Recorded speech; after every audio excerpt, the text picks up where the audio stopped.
Welcome back. Mark Zuckerberg says the White House pressured the company to censor COVID-19 content.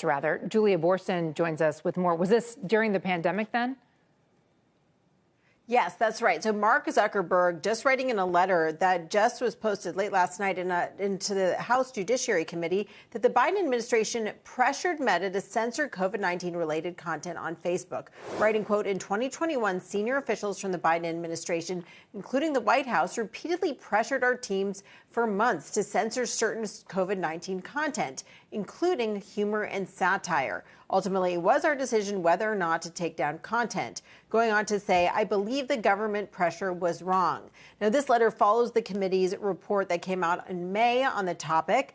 And the report and the committee asked Meta for a comment. The White House responding to Meta's comment, saying we believe tech companies and other private actors should take into account the effects their actions have on the American people while making independent choices about the information they present.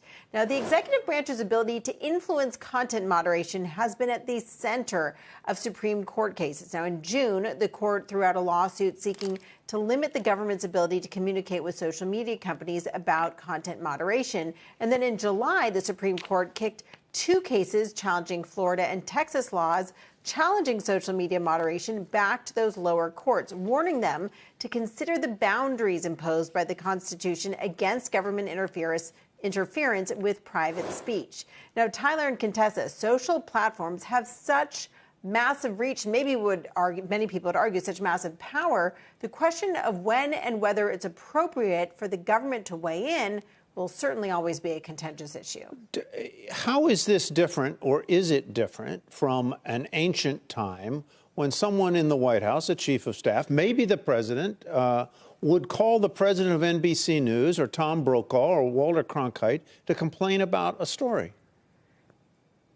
Well, because that was a news organization creating that story. What's so different about Meta and about Facebook or Instagram, for instance, is that they are platforms. They are platforms where everyday individuals make posts which are protected by free speech and the First Amendment. The other thing to consider here is that these platforms are also protected by Section 230. Now, this is a clause that says that these technology platforms are not to be held liable for the content that ordinary people post on their platforms. So that's why if someone posts something that could incite violence on the platform, Meta wants to take it down, but they are not held liable if something bad happens because of the content posted on their platform, and that's all because of Section 230. I guess it goes to a very interesting argument. I mean, I take your point, and I think it's an absolutely valid one, that these are not, that Facebook is not a news organization, but it is a communication organization. It is a platform,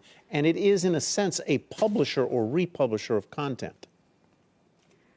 That's exactly what this debate about Section 230 reform is all about, Tyler, because a lot of people would like to see these platforms be held responsible for the content that they allow people, individuals protected by the First Amendment, to share on this platform. And even the companies themselves have said that they're open to some sort of Section 230 reform, though if they could be sued every time there was something that was potentially dangerous posted, then that would be a very expensive situation. But that's the thing. These are open platforms, and Mark Zuckerberg would like them not to be necessarily the ultimate source of news, because this is news mostly posted by individuals.